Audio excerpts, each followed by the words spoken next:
Genesis chapter 1, New International Version, the beginning. In the beginning, God created the heavens and the earth. Now the earth was formless and empty.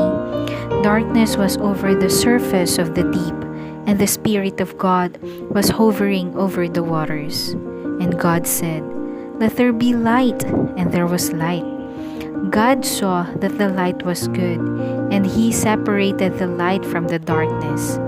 God called the light day, and the darkness He called night. And there was evening, and there was morning, the first day.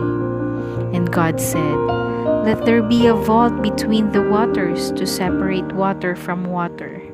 So God made the vault and separated the water under the vault from the water above it, and it was so. God called the vault sky, and there was evening, and there was morning, the second day. And God said, "Let the water under the sky be gathered to one place, and let dry ground appear." And it was so. God called the dry ground land, and the gathered waters He called seas. And God saw that it was good. Then God said, "Let the land produce vegetation, seed-bearing plants and trees on the land that bear fruit with seed in it, according to their various kinds." And it was so. The land produced vegetation, plants bearing seed according to their kinds, and trees bearing fruit with seed in it according to their kinds. And God saw that it was good. And there was evening, and there was morning, the third day.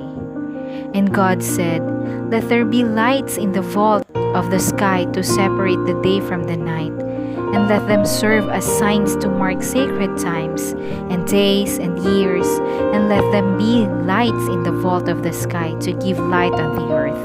And it was so. God made two great lights, the greater light to govern the day, and the lesser light to govern the night. He also made the stars. God set them in the vault of the sky to give light on the earth, to govern the day and the night, and to separate light from the darkness. And God saw that it was good. And there was evening, and there was morning, the fourth day.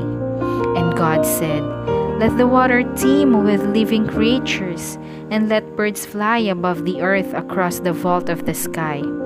So God created the great creatures of the sea, and every living thing with which the water teems, and that moves about in it, according to their kinds, and every winged bird according to its kind. And God saw that it was good.